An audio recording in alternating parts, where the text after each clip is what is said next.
وما تکون فی شأن، تم جس کام میں ہو، وما تتلو منہ من قرآن، اور قرآن میں سے جو بھی تم تلاوت کرو، ولا تعملون من عمل، اور جو تم عمل کرتے ہو، الا کنا علیکم شہودا، ہم تم پر گواہ ہیں، ہم دیکھ رہے ہیں، تمہارے اچھے اعمال کو لکھوا رہے ہیں۔ اذ تفیدون فیہ، جب تم ان کاموں میں مشغول ہوتے ہو تو یہ عقیدہ رکھو کہ میرا رب مجھے دیکھ رہا ہے۔ جب ہم نیکی کر رہے ہیں ہمارا رب دیکھ رہا ہے، تو اب دنیا کو دکھانے کی کیا ضرورت ہے؟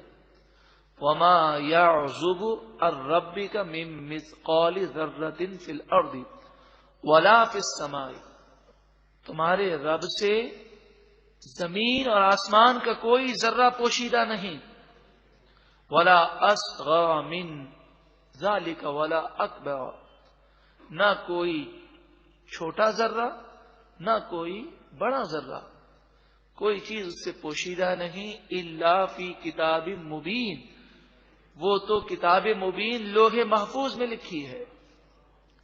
اب لوح محفوظ میں کیوں لکھی گئی؟ اللہ تبارک و تعالی تو بھولنے سے پاک ہے، فرمایا یہ لوح محفوظ میں لکھا گیا اللہ کے نیک بندوں کے لیے۔ جب جب اللہ چاہتا ہے وہ لوح محفوظ پر نظر کرتے ہیں، اور جب جب اللہ چاہتا ہے ان کے سامنے لوح محفوظ منکشف ہو جاتی ہے اور وہ لوح محفوظ کی لکھی ہوئی باتیں جان لیتے ہیں۔ الا سن لو، ان اولیاء اللہ، بے شک اللہ کے ولیوں پر، لا خوف علیہم، نہ کوئی خوف ہے ان پر، ولا هم یحزنون، اور نہ وہ غمگین ہوں گے۔ اللہ کے ولی کون ہیں؟ الذین آمنوا، اللہ کے نیک بندے، اللہ کے دوست، اولیاء وہ ہیں جو ایمان لائے، وکانوا یتقون، اور جو پرہیزگار ہوئے، جنہوں نے شریعت کی پابندی کی۔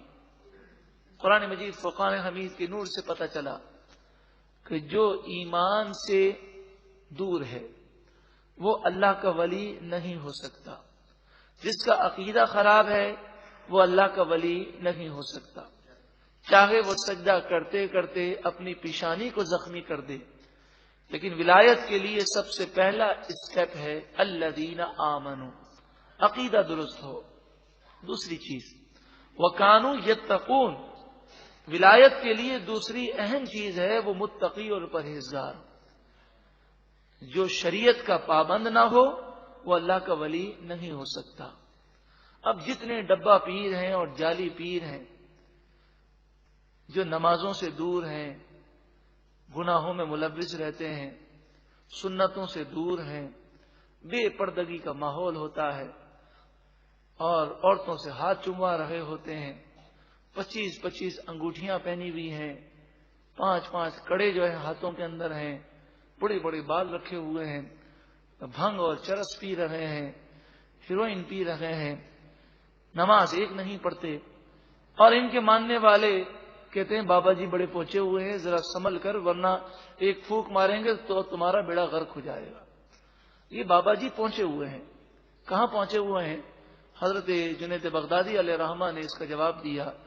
آپ سے کسی نے کہا کہ ایک بابا جی ہیں، وہ کہتے ہیں ہم تو پہنچے ہوئے ہیں، نماز تو وہ پڑھے جو پہنچا ہوا نہ ہو، تو ہم تو اس مقام پر پہنچے ہوئے ہیں کہ ہمیں اب نماز کی حاجت نہیں۔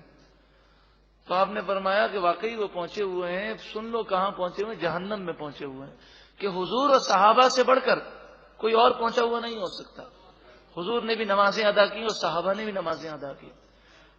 تو یہ کیا بات ہوئی کہ جناب آپ ان کے ظاہر کو نہ دیکھیں، حضرت جی جو ہے یہاں پر بیٹھے ہوتے ہیں لیکن فجر مدینے میں ہوتی ہے، ظہر ان کی مکے میں ہوتی ہے، عصر جو ہے اجمیر شریف میں ہوتی ہے، اور مغرب جو ہے نا داتا صاحب کے یہاں ہوتی ہے، اور عشاء کا تو پتہ ہی نہیں کہاں ہوتی ہے۔ تو یہ ساری باتیں عجیب و غریب باتیں ہیں، نادانی کی باتیں ہیں۔ شریعت سب پر لاگو ہوتی ہے۔ ہاں، جو مجنون ہے، جو پاگل ہے، جو اپنے ہوش میں نہیں، اس کی بات اور ہے، لیکن یہاں بات ہو رہی ہے ایسے لوگوں کی جو کھانے پینے کی بھی سمجھ رکھتے ہیں، پیسہ بٹورنے کی بھی سمجھ رکھتے ہیں، ہر چیز کی سمجھ رکھتے ہیں، لیکن جب نماز کا وقت آتا ہے تو یہ ایسے بن جاتے ہیں جیسے انہیں کوئی سمجھ ہی نہیں ہے۔ تو نماز کی پابندی کرنا، پردے کی پابندی کرنا، شریعت کی پابندی کرنا یہ ضروری ہے، اور جو ایسا شخص ہو وہ اللہ کا ولی نہیں ہو سکتا جو پابندی نہ کرے۔ الذین آمنوا، وہ لوگ جو ایمان لائے، وکانوا یتقون، اور وہ ڈرتے ہیں، اللہ کا خوف رکھتے ہیں، اللہ اور اس کے رسول کی فرما برداری کرتے ہیں۔ بعض ایسے نادان ڈبہ پیر اور جعلی پیر ہیں کہ وہ اپنے آپ کو سجدہ کرواتے ہیں، سنا ہے ہم نے، کبھی دیکھا تو نہیں۔ اگر ایسی بات ہے تو بڑے افسوس کی بات ہے کہ نبی اکرم صلی اللہ علیہ وآلہ وسلم نے فرمایا کہ سجدہ اللہ کے علاوہ کسی کے لیے جائز نہیں ہے۔ سجدے کی دو قسمیں ہیں، سجدہ عبادت اور سجدہ تعظیم۔ سجدہ عبادت تو پہلے بھی حرام تھا، شرک تھا، لیکن شریعت محمدیہ صلی اللہ علیہ وسلم میں تعظیمی سجدہ بھی حرام ہے اور گناہ کبیرہ ہے۔ کسی کی تعظیم میں نہ سجدہ کیا جا سکتا ہے، نہ اس کا طواف کیا جا سکتا ہے۔ اگر کوئی مزار پر جا کر سجدہ کرتا ہے یا طواف کرتا ہے تو اسے سمجھایا جائے وہ نادان ہے، اس سے اللہ کے ولی خوش نہیں ہوتے، بلکہ وہ تو گمراہی اور گناہوں کے کام کر کے انہیں ناراض کر رہا ہے، تو ان کا فیض کیسے ملے گا؟ اللہ تعالیٰ مسلمانوں کو عمل کی توفیق عطا فرمائے۔ لَهُمُ الْبُشْرَى فِي الْحَيَاةِ الدُّنْيَا، ان کے لیے، ان اللہ کے نیک بندوں کے لیے دنیا کی زندگی میں خوشخبری ہے، وَفِي الْآخِرَةِ، اور آخرت میں بھی خوشخبری ہے۔ لا تبدیل لکلمات اللہ، اللہ کے کلمات تبدیل نہیں ہوتے۔ یہ لوگ کامیاب ہیں، اور کیسے کامیاب ہیں؟ ذالک هو الفوز العظیم، ایسے کامیاب ہیں، فرمایا یہی سب سے بڑی کامیابی ہے۔ اللہ ہمیں بھی اپنا قرب عطا فرمائے اور ولایت عطا فرمائے۔ ولا يحزنك قولهم، ان کی باتیں آپ کو رنجیدہ نہ کریں۔ ان العزت للہ جمیعا، بے شک ساری عزتیں اللہ ہی کے دست قدرت میں ہیں، وہ جسے چاہے عزت دے۔ یہ جو بھی پروپیگنڈا کریں، آپ رنجیدہ نہ ہو، یہ آپ کو نقصان نہیں پہنچا سکتے۔ یہ ہمارے لیے بھی نصیحت ہے۔ انسان سب سے زیادہ پریشان ہوتا ہے کہ میری عزت خراب نہ ہو، اور جب کوئی تہمت لگا کر، جھوٹ بول کر کسی کی عزت اچھالنے کی کوشش کرے تو انسان بڑا رنجیدہ ہوتا ہے۔ وہ بس یہ آیت پڑھ لے، ان العزت للہ جمیعا، عزت دینے والا اللہ ہے، بندے کے ہاتھ میں عزت دینا یا ذلیل کرنے کا اختیار نہیں ہے۔ هو السمیع العلیم، وہی سننے والا، علم والا ہے۔ الا سن لو، ان للہ من فی السماوات ومن فی الارض، بے شک اللہ ہی کے لیے ہے جو کچھ آسمانوں میں ہے اور جو کچھ زمین میں ہے۔ وما يتبع الذین يدعون من دون اللہ شرکاء، اور وہ لوگ کہ جو اللہ کو چھوڑ کر اپنے بتوں کی پوجا کرتے ہیں، جھوٹے معبودوں کی پوجا کرتے ہیں، وہ پیروی صرف اور صرف کس کی کرتے ہیں؟ فرمایا ان یتبعون الا الظن، اپنے من گھڑت خیالات، من مانی وہ کرتے ہیں، اپنے خیالات اور اپنی ایک لاجک پر وہ چلتے ہیں جو کہ ان کی اپنی من مانیاں ہیں۔ وَإِنْهُمْ إِلَّا يَخْرُصُونَ، وہ تو صرف اندازے مارتے ہیں، جیسے ہماری اصطلاح میں کہتے ہیں تکا مارنا۔ ان کے پاس کوئی دلیل نہیں، انہوں نے اپنے ذہن سے ایک شکل بنائی اور یہ خیال کیا کہ یہ فلاں دیوی ہے، اب اس کی پوجا کریں گے تو ہمیں یہ مل جائے گا، ہم اس کی پوجا کریں گے، اس کو خدا سمجھیں گے تو ہماری یہ مشکل دور ہو جائے گی۔ حالانکہ اللہ کے سوا کسی اور کی عبادت کرنا یا پوجا کرنا یہ شرک ہے، اور مشرک ہمیشہ کے لیے تباہ ہوتا ہے، دنیا میں بھی تباہی اور آخرت میں بھی تباہی ہے۔ هو الذی، وہ ذات جس نے جعل لکم اللیل، تمہارے لیے رات کو پیدا کیا، لتسکنوا فیہ، تاکہ تم اس رات میں سکون حاصل کرو۔ رات کی نیند آج دنیا مانتی ہے کہ رات کی نیند کا مقابلہ دن کی نیند نہیں کر سکتی. وَالنَّهَارَ مُبْصِرًا، اور دن کو روشن بنایا تاکہ تمہیں روشنی نہ کرنی پڑے اور تم دن میں اپنے کام کاج کر سکو.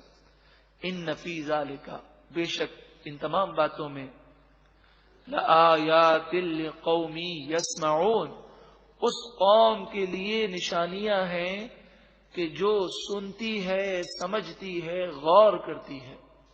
قالوا اتخذ اللہ ولدا سبحانہ، وہ بولے اللہ نے بیٹا رکھا.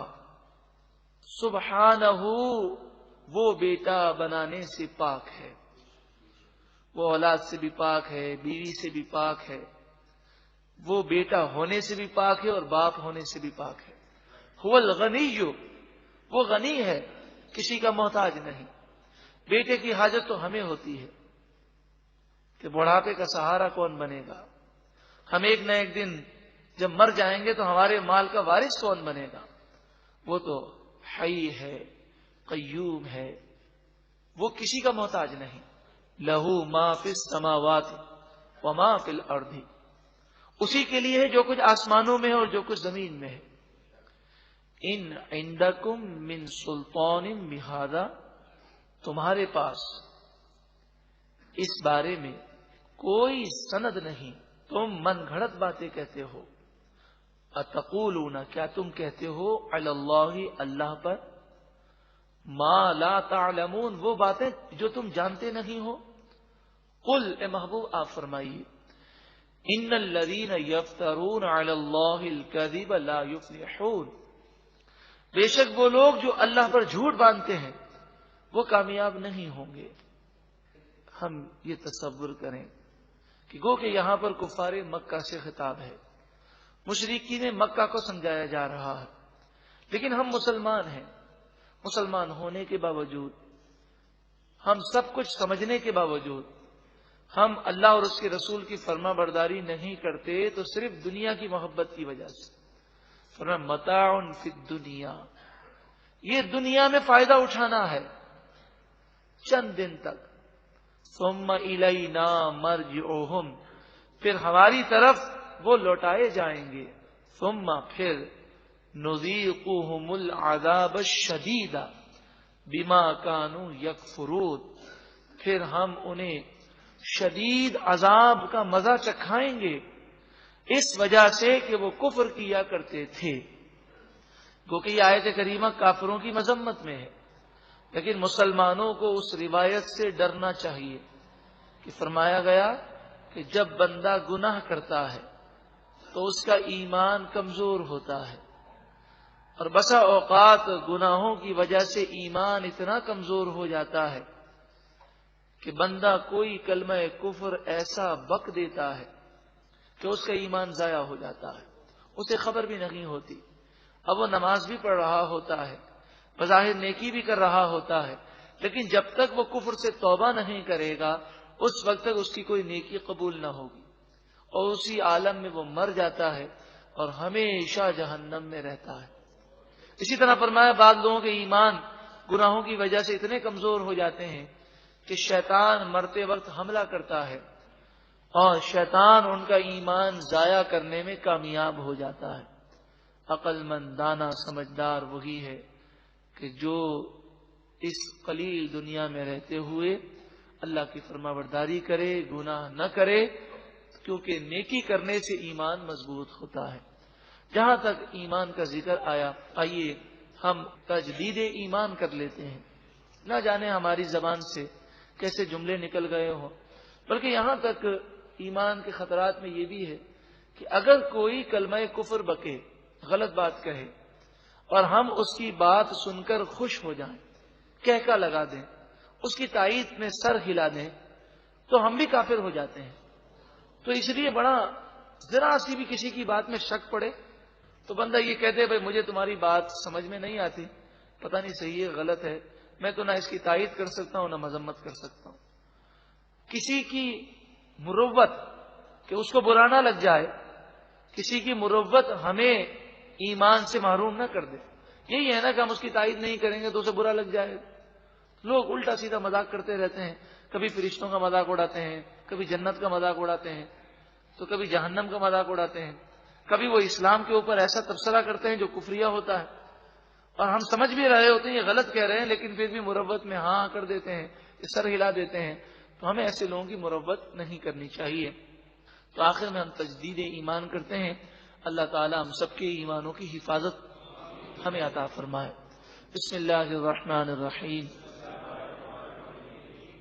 یا اللہ عز و جل، اگر مجھ سے کوئی کفر ہو گیا ہو، کوئی کلمہ کفر میری زبان سے نکل گیا ہو، یا اللہ میں ہر قسم کے کفر سے بیزار ہوں. لا الہ الا اللہ